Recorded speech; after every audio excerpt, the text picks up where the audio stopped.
আকাশে গর্জন করছিল যুদ্ধবিমান, ভূমি কাঁপাচ্ছিল ক্ষেপণাস্ত্র। ইরান ইসরায়েলের সীমান্তে চলছিল দফায় দফায় হামলা ও পাল্টা হামলা। টেলিভিশনের পর্দায় ধোঁয়া, বিস্ফোরণ, আতঙ্ক। গোটা বিশ্ব এক অনিবার্য যুদ্ধের দিকে এগিয়ে যাচ্ছে এমনটাই মনে হচ্ছিল। ঠিক তখনই নাটকীয় মোড়।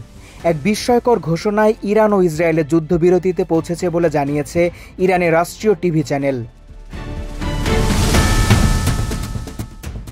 একাধিক সূত্রে নিশ্চিত হওয়া খবর অনুযায়ী ইরান থেকে ইসরায়েলের ঘাঁটিতে ক্ষেপণাস্ত্র হামলা এবং ইসরায়েলি বিমান বাহিনীর পাল্টা হামলায় দুই দেশই চরম ক্ষয়ক্ষতির মুখোমুখি হয়। Golan, Tel Aviv, Heights, Tehran, Haifa সব জায়গায় ছড়িয়ে পড়ে যুদ্ধের উত্তাপ। তেহরানে এক জরুরি বৈঠক শেষে ইরানি শীর্ষ নেতৃত্ব জানায়, আর নয়, যুদ্ধ নয়, এবার শান্তি।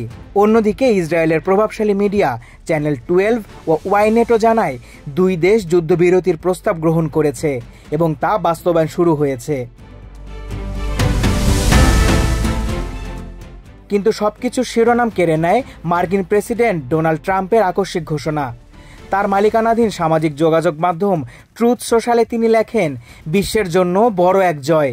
ইসরায়েল ও ইরান পুরোপুরি ও সর্বাত্মক যুদ্ধবিরতিতে সম্মত হয়েছে।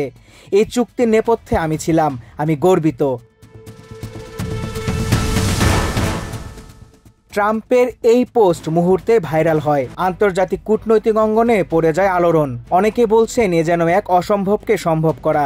বিশ্লেষকরা বলছেন দুই দেশই একরকম চোখে চোখ রেখে ধ্বংসের পথে যাচ্ছিল, কিন্তু শেষ মুহূর্তে শান্তি বেছে নেওয়াটা শুধু কৌশলগত নয়, মানবিকও।